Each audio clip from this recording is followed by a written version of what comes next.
नमस्कार. सन्माननीय व्यासपीठ, आशाताई, जावेद साहेब, राजसाहेब आणि सगळ्यांनाच नमस्कार. इथे समोर बरेच दिग्गज बसलेले आहेत, तुम्हालाही आणि जे साहित्यप्रेमी आहेत त्या सगळ्यांनाही नमस्कार. मला जेव्हा राजसाहेबांनी फोन केला आणि सांगितलं की कविता सादर करायला ये, माझा पहिला प्रश्न हा होता की किती मिनटं मिळणार आहेत. तर म्हटलं किती पाहिजेत. म्हटलं मला 10 तरी लागतील, कारण कवितेचा या विश्वाचा व्याप खूप मोठा आहे. तर मला दिले.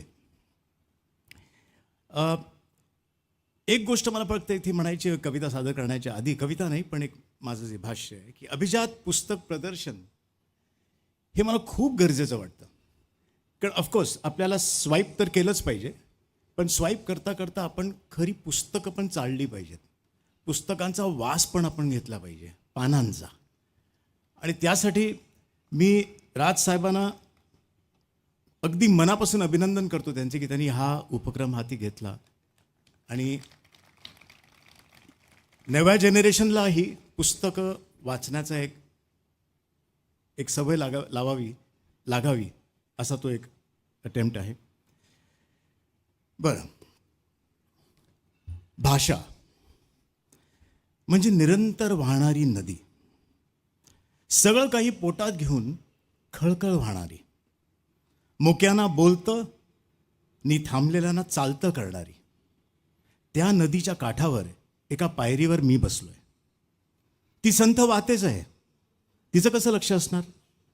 पण आज तिचा गौरव दिन आहे, तिला शुभेच्छा द्यायला आलोय, तिच्या पायावर माथा टेकायला आलोय. माये ओ माये, झोपलीस की काय. छे, तू झोपलीस तर आमचं काय व्हायचं. सडा सारवणं, दळण कांडण, स्वयंपाक पाणी, धुणी भांडी, जेवणे खावणे, उष्टे खरकटे करून उरलेले 4 घास पोटात ढकलल्यावर ओसरीत आई घडीभर कलंडते. तशी कलंडली असशील, थकली असशील ना ग. मी तुझं लेकरू. सर्वप्रथम माझ्या जिभेला तुझ्या शब्दांचे घोस लागले. क ख ग घ ची बाबा गाडी घेऊन मी चालायला शिकलो. अ आ ई ची पैंजणं माझ्या दुडू दुडू पायात छुमछुमली. अडगुलं मडगुलं पासून ते भजन कीर्तन, ओवी, आरती, अभंग, गोंधळ, पोवाडा, गवळणी, लावणी ऐकताना श्रीमंत झाले माझे कान. लाळेत भिजलेल्या माझ्या बोबड्या शब्दांचं कौतुक झालं. मी बोलूच लागलो. बाहेर जाताना येतो म्हणायचं नि फुटलेल्या बांगडीला बांगडी वाढली म्हणायचा रिवाज मला कळू लागला.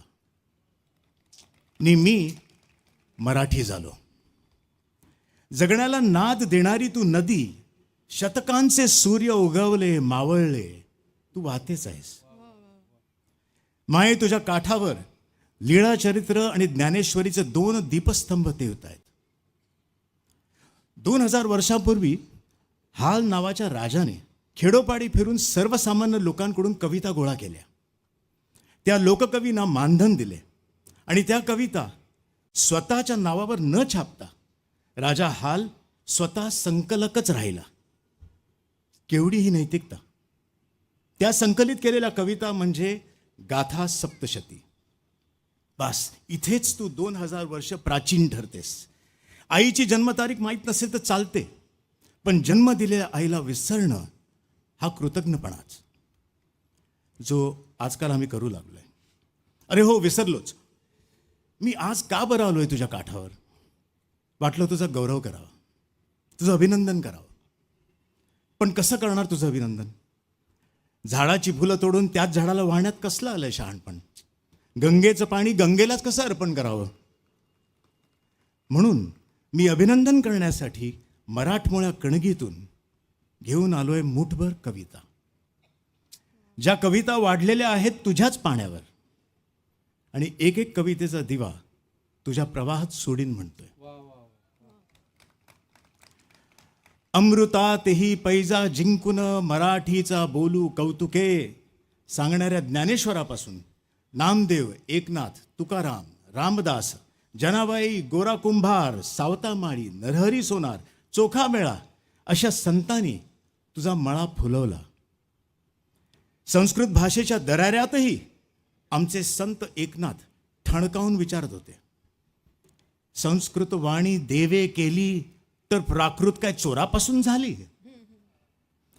राज रोज तुझा टिळा कपाळी लावून मिरवताना आम्ही धन्य होतो.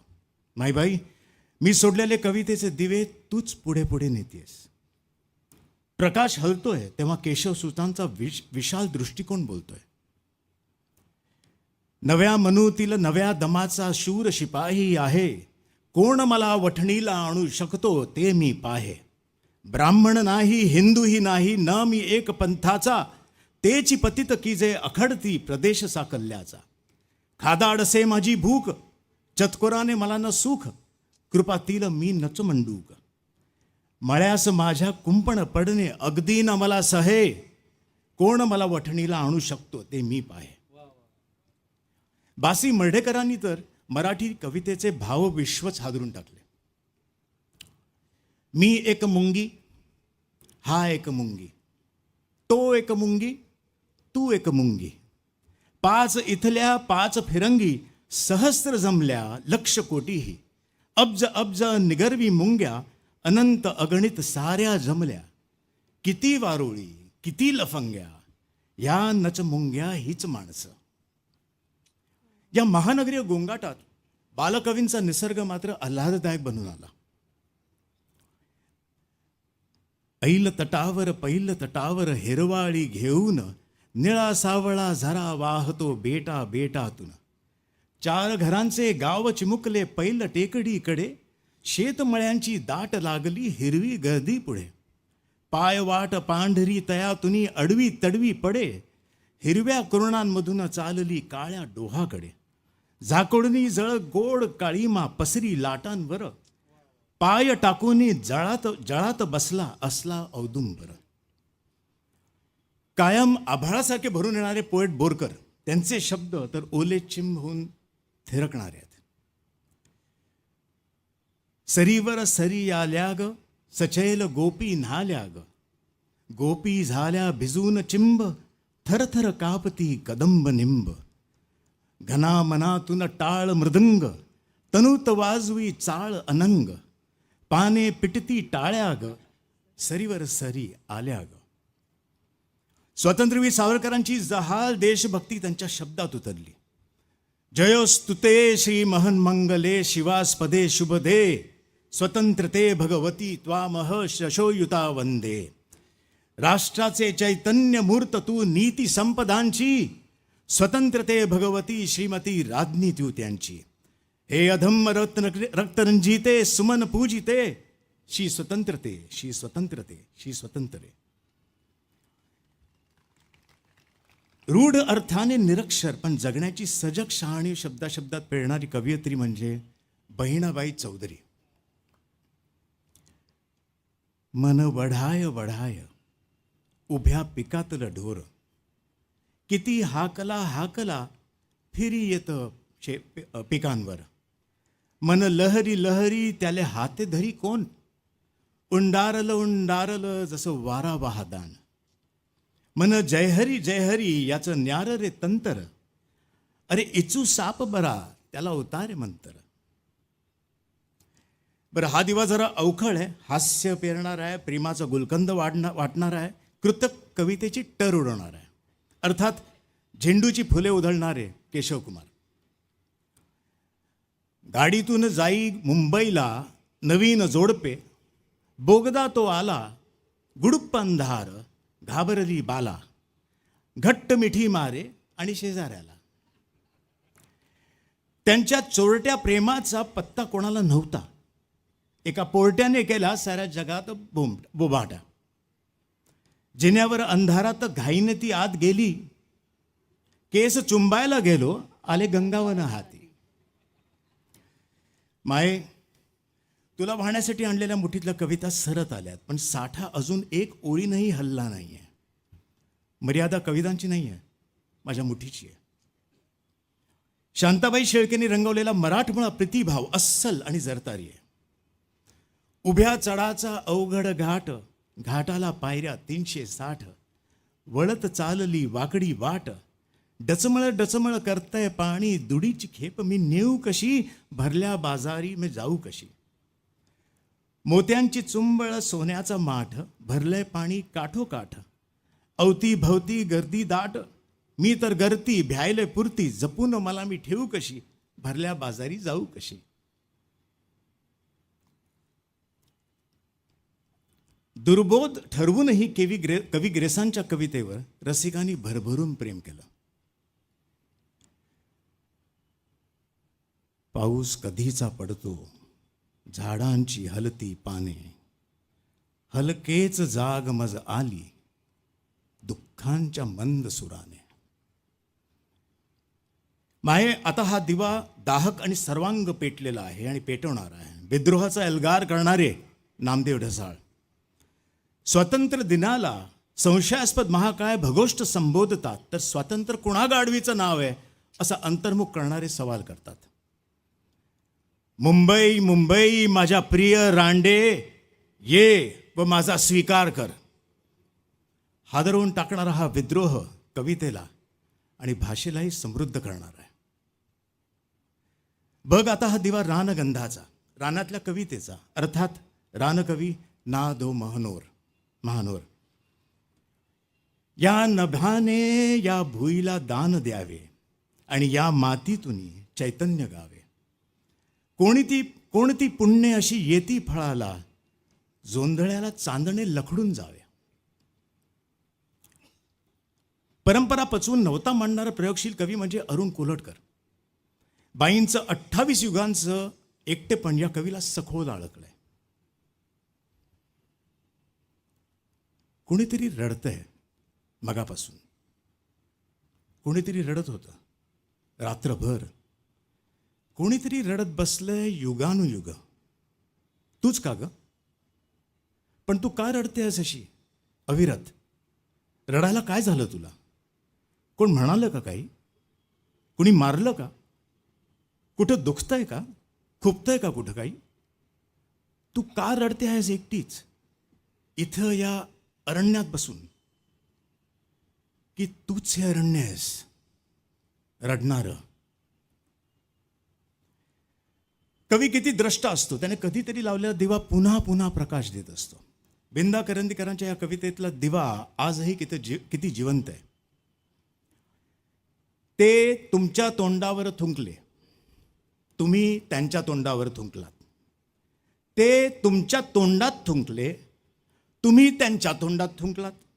ते पुन्हा थुंकले, तुम्ही पुन्हा थुंकलात. ते तुम्ही ते थुंकीच थुंकी. सारांश, थुंकी थुंकीत थुंकली. अगा महाभागानो, त्या पिगदाणीला काय वाटेल? वर्तमानाची जर का गोष्ट निघाली तर रात्र संपेल पण पहाट होणार नाही. प्रेम म्हणजे प्रेम असतं, तुमचं आमचं सेम असतं असं म्हणणारे मंगेश पाडगावकर एका बिचाऱ्या प्रेमाळूचे अर्जव मांडताना धमाल करतात. मी कुठे मिळालो परी मिळावी, फक्त जरा बरी मिळावी. प्रयत्न मनापासून आहेत, मग किमान एकतरी मिळावी. स्वप्नात तसे खूप भेटतात, कधीतरी खरी मिळावी. हवीशी एक जखम एकदा तरी उरी मिळावी. गालावर खळी नको तिच्या, फक्त जरा हासरी मिळावी. चंद्रा इतकी सुंदर नकोच, फक्त जरा लाजरी मिळावी. मी कुठे म्हणालो परी मिळावी, फक्त जरा बरी मिळावी. मायबाई कविता कुठलीही असू देत, तिच्यात असते जगण्यातली ओल. आपण त्याला प्रेम म्हणतो. हा प्रेमाचा दिवा शेवटचा म्हणजे भैरवी प्रेमाची. कवी कुसुमाग्रज ज्यांनी सांगितले की माणसाच्या संस्कृतीचा सारांश हा जगण्यात झिरपलेला प्रेमांश. पुरे झाले चंद्र सूर्य, पुरे झाल्या तारा, पुरे झाले नदी नाले, पुरे झाला वारा. मोरासारखा छाती काढून उभा राहा, जाळासारखा नजरेत नजर बांधून पहा. सांग तिला तुझ्या मिठीत स्वर्ग आहे सारा. म्हणून म्हणतो जागा हो जाण्यापूर्वी वेळ. प्रेम नाही अक्षरांच्या भातुकलीचा खेळ. प्रेम म्हणजे वणवा होऊन जाळत जाणं, प्रेम म्हणजे जंगल होऊन जळत राहणं. प्रेम कर भिल्लासारखं बाणावरती खोचलेलं, मातीमध्ये उगवून सुद्धा मेघापर्यंत पोचलेलं. शब्दांच्या या धोक्यामध्ये अडकू नकोस, बुरजावरती झेंड्यासारखा फडकू नकोस. उधळून दे तुफान सारं मनामध्ये साचलेलं. प्रेम कर भिल्लासारखं बाणावरती खोचलेलं. ओ नदी माये, तुझ्यासारखी भाषा आहे. आता माझी निघण्याची वेळ झाली. कवितेची गाठ जरा सैल झाली. तुझ्या काठावर प्यायलो मराठीचं गोड पाणी. मनामध्ये लख्ख झाली मराठीची शब्दलेणी. धन्यवाद.